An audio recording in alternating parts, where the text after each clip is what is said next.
Congress committee Chhattisgarh के पूर्व अध्यक्ष मोहन मरकाम अल्प प्रवास पर बिलासपुर पहुंचे, जहां उन्होंने छत्तीसगढ़ भवन में कांग्रेस कार्यकर्ताओं से बातचीत की। साथ ही उन्होंने बीजेपी की सरकार पर हमले भी किए हैं।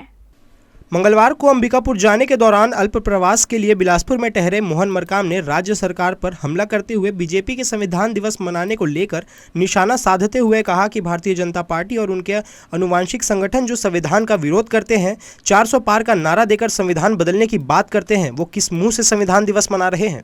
तो संविधान का विरोध करते हैं, 400 पार की नारा देकर संविधान बदलने की बात करते हैं, वो किस मुंह से संविधान बनाने की बात करते हैं। उनका आनुवंशिक संगठन जो 52 सालों तक उनके मुख्यालय में तिरंगे झंडे का अपमान किया, तिरंगा झंडा नहीं फहराया, वो किस संविधान की बात करते हैं। भारतीय जनता पार्टी का चाल चरित्र अलग है, कहते कुछ है और करते कुछ है।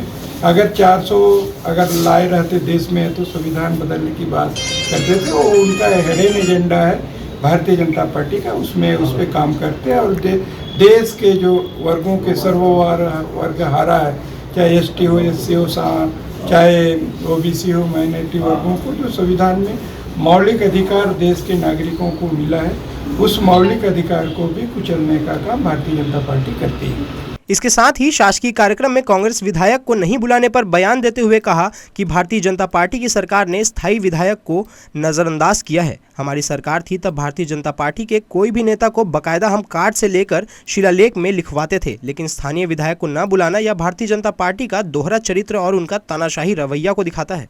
इसके साथ ही मोहन मरकाम ने प्रदेश की कानून व्यवस्था पर राज्य सरकार को घेरते हुए सवाल उठाया है कि राजधानी न्यायधानी समेत पूरे छत्तीसगढ़ में कानून व्यवस्था बद से बदतर हो गई है। हत्या, लूट, डकैती की घटना हो रही है। लॉ एंड ऑर्डर को लेकर हम लोग लगातार धरना प्रदर्शन किए हैं, लेकिन जो भारतीय जनता पार्टी सरकार के कान में जू तक नहीं रेंग रही है।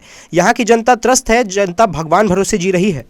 राजधानी से लेकर पूरे छत्तीसगढ़ में कानून व्यवस्था बदते बस्तर स्थिति, रोज चाकूबाजी, हत्या, बलात्कार, डकैती की घटनाएं घट रही है। लॉ एंड ऑर्डर को लेकर हम लोग लगातार धरना प्रदर्शन किए हैं, विधानसभा घेराव भी किए हैं, मगर यहाँ की जो भारतीय जनता पार्टी की सरकार के कान में जूं नहीं रेंग रही है और यहाँ की जनता त्रस्त है। जनता अपने भगवान भरोसे पर यहाँ की जनता जी रही है। मोहन मरकाम ने प्रदेश में चल रहे धान खरीदी पर भी निशाना साधा है। धान खरीदी पर राज्य सरकार पर सीधा निशाना साधते हुए बताया कि भारतीय जनता पार्टी के नेता हर जगह 21 क्विंटल धान खरीदेंगे कहे थे, लेकिन अधिकारियों के द्वारा धान खरीदी केंद्रों में 16 क्विंटल से ज्यादा धान नहीं खरीदा जा रहा है।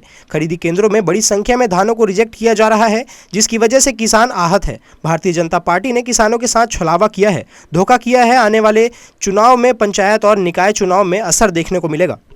हर जगह कहे थे कि हम 21 कुंटल धान प्रति एकड़ खरीदेंगे, 3100 रुपया प्रति कुंटल देंगे, मगर अभी उनको अधिकारियों के द्वारा जो सेंटर है धान खरीदी केंद्रों में निर्देश किया आपको 15-16 कुंटल से ज़्यादा नहीं खरीदना है। और बहुत ज़्यादा मतलब धान को भी मतलब वहाँ के जो खरीदी प्रभारी है अधिकारियों के दिशा निर्देश में रिजेक्ट कर रहे हैं। इससे किसान बहुत ज़्यादा आहत है। मैं तो लगातार देख रहा हूँ बस्तर में बहुत सी जगह आंदोलन भी शुरू हुए हैं कि उनके धान को पूरा खरीदा नहीं जा रहा है और उनको रिजेक्ट किया जाता है। तो इससे बहुत ज़्यादा किसान परेशान है। भारतीय जनता पार्टी ने किसानों के साथ छलावा किया है, धोखा किया है और आने वाले चुनाव में मुझे लगता है पंचायती चुनाव में और नगरीय निकाय चुनाव में इसका असर देखने को मिलेगा, ऐसा मुझे लगता है। पीसीसी पूर्व अध्यक्ष के बयान को खिसियानी बिल्ली खंबा नोचे कह सकते हैं। संविधान में सर्वाधिक संशोधन करने वाली पार्टी भारतीय जनता पार्टी पर संविधान बदलने का आरोप लगाती है, जिसने ऐसा किया ही नहीं है। धान खरीदी के मुद्दे पर किसानों का व्यापक समर्थन भाजपा को मिला है। प्रदेश ही नहीं देश भर में हो रहे चुनाव में लगातार भाजपा को जीत मिल रही है और जनता कांग्रेस को नकार रही है। इसके बावजूद भी अपनी रणनीति में बदलाव करने की जगह कांग्रेस नेता पुराने ढर्रे पर चलकर केवल आरोपों की राजनीति से चुनाव की बैतरणी पार करने का सपना देख रहे हैं, लेकिन उनके लिए दिल्ली फिलहाल बहुत दूर है। जी न्यूज़ के लिए प्रियंका सिंह की रिपोर्ट।